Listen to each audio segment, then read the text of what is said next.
Hello everyone, today we are looking at another book which I purchased from the Works at Northfield with their 3 for £6 offer. This one is called Resurrection Walk by Michael Connolly, a Lincoln lawyer thriller. I believe this is the third in a trilogy. It has inspired a Netflix series called The Lincoln Lawyer.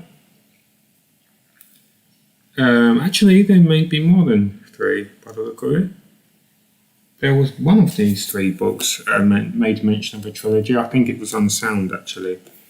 Anyway, we have Fair Warning, The Law of Innocence, The Dark Hours, and Desert Star. Connolly, at his glittering best, grips like a hungry python. The tagline is slightly covered. The path to justice can be something. What do you think the missing words are? Partially filled. There we go. The path to justice can be paved with lies. Okay, I should have guessed that it would finish with those words. So, for the blurb, we have defense attorney Michael Haller, the Lincoln lawyer, is inundated with pleas from prisoners protesting their innocence. With the help of ex-LAPD detective Harry Bosch, they find a needle in a haystack, a possible wrongful conviction.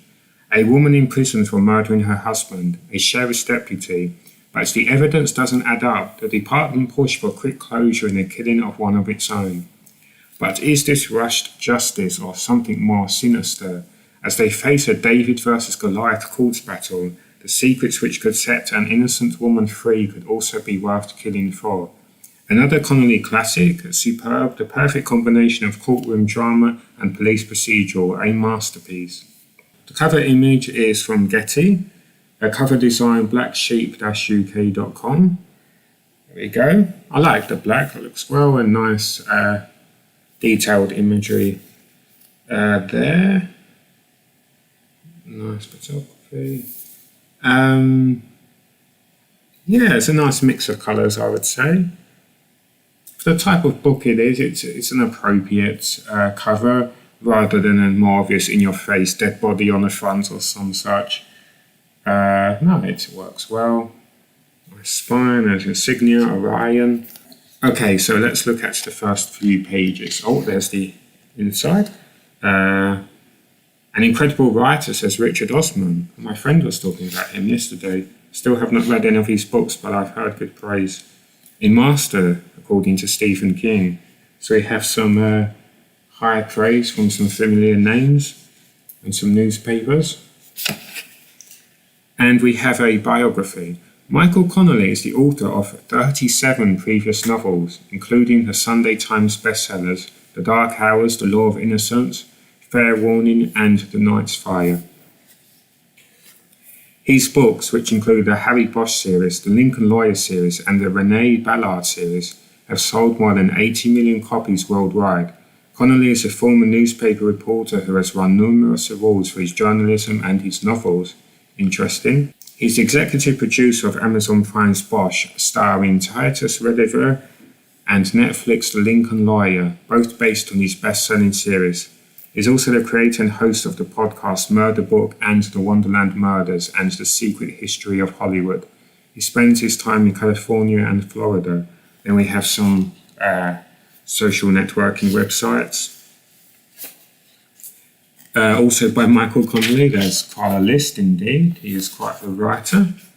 Praise for Resurrection Walk, so we have some more praise.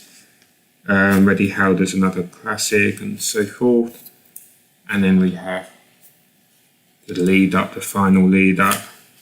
Maybe there'll be a dedication. There we go. This one is in memory of Sam Wells. It's a nice dedication to Sam Wells.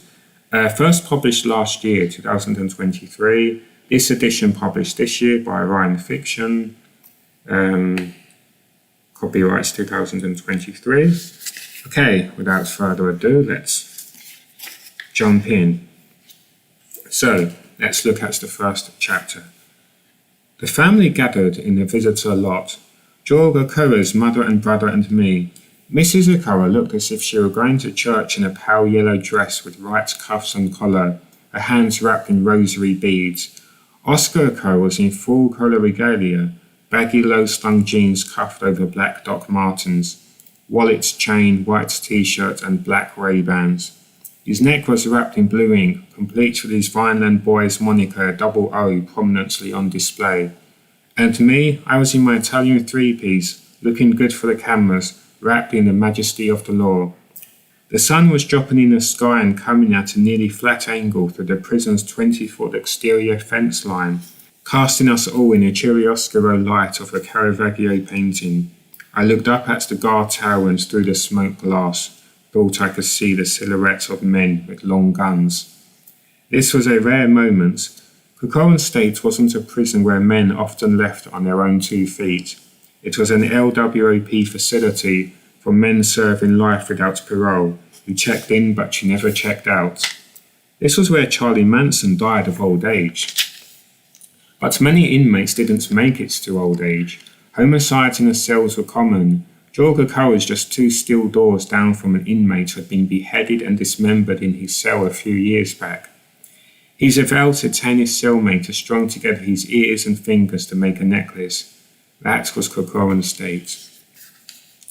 But somehow George Corcoran had survived 14 years here for a murder he did not commit, and now this was his day.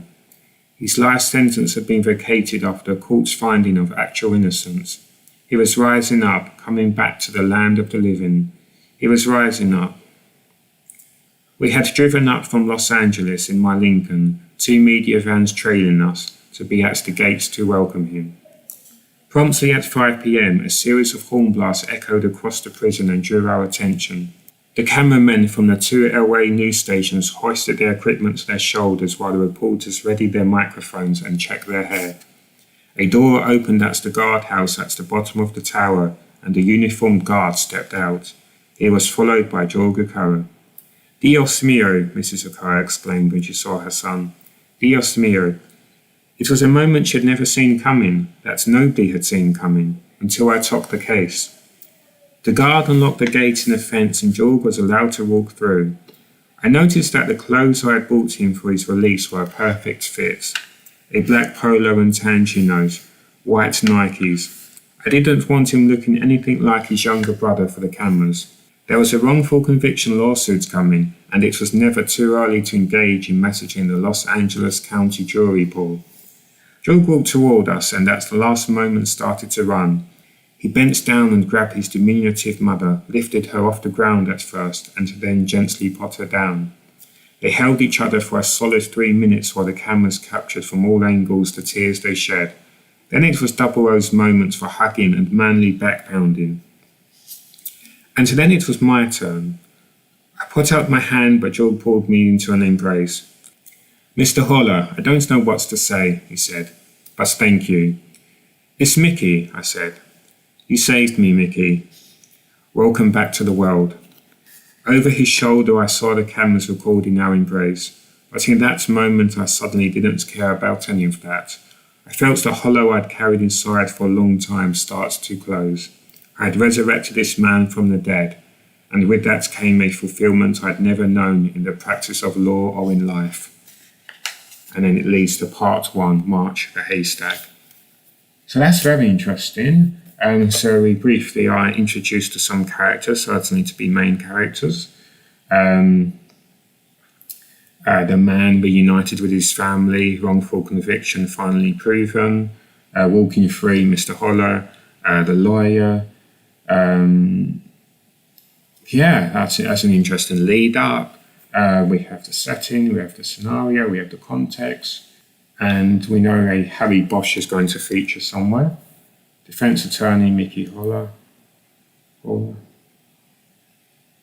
Yeah, that will be interesting to read more for sure. Okay, I hope you enjoyed that quick little dive into the world of Resurrection Walk. And I look forward to reading the rest at the first opportunity. I think some of the names are Spanish, I may have mispronounced them, so I will have to go over and check their pronunciations. I was thinking it may have been a alternate spelling of George, but then I thought maybe it's called Jorg. But no, I think George would make much more sense, but I don't know. I will check.